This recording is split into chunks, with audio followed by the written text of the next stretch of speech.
ఇంకోటి sir life style కాకుండా ఇప్పుడు ఫిమేల్లో హార్మోన్ ఇంబ్యాలెన్స్ అవుతుంది కదా, అలాగే జెంట్స్లో కూడా ఉంటుందా, మేల్లో కూడా? జెంట్స్ అంటే ఈ హార్మోన్ ఇంబ్యాలెన్స్ని లైఫ్ స్టైల్ వల్ల వచ్చినటువంటి జబ్బుగా అన్నిసార్లు చెప్పలేం, కానీ కొన్నిసార్లు అయితే చెప్పచ్చు. ఎందుకంటే లైఫ్ స్టైల్లో కనుక మనం చూసుకున్నట్లయితే మనం ఎలాంటి ప్లాస్టిక్స్ వాడుతున్నాం, మనం ఎలాంటి గ్లాస్, ఇప్పుడు వాటర్ ఉంది, ఇక్కడ ఏముంది ప్లాస్టిక్ వాటర్ బాటిల్.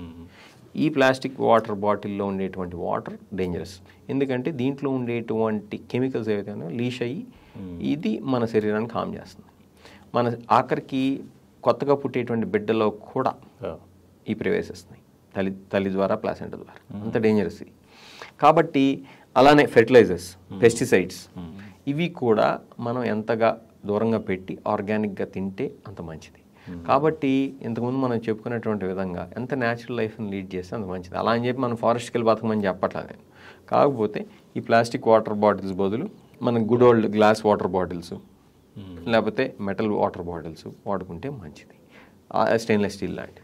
అలా కాకుండా మన ఫ్యాన్సీ లైఫ్ లీడ్ చేస్తాం, కూల్గా పాష్గా కనిపించాలి అనుకుంటూ మనం నాశనం చేసుకోవాలనుకుంటే కనుక ఇదే వీటిని ఎండోక్రైన్ డిస్రప్టింగ్ కెమికల్స్ అని చెప్పి చెప్తూ ఉంటాం. ఏది పెస్టిసైడ్స్, ఫర్టిలైజర్స్, ఈ ప్లాస్టిక్స్, వీటి వల్ల వచ్చేటువంటి.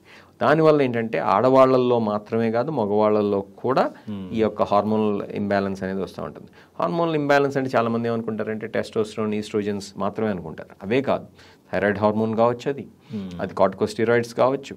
అలా ఏ రకంగా చూసినా సరే మన శరీరంలో ఉండేటువంటి ఇమ్యూన్ వ్యవస్థను కానీ లేకపోతే హార్మోన్ వ్యవస్థను కానీ దెబ్బ తీసేటువంటి కెపాసిటీ ఈ ఎండోక్రైన్ డిస్రప్టింగ్ కెమికల్స్కి ఉంటాయి. కాబట్టి మనం వాటిని ఎంత దూరం పెడితే అంత మంచిది.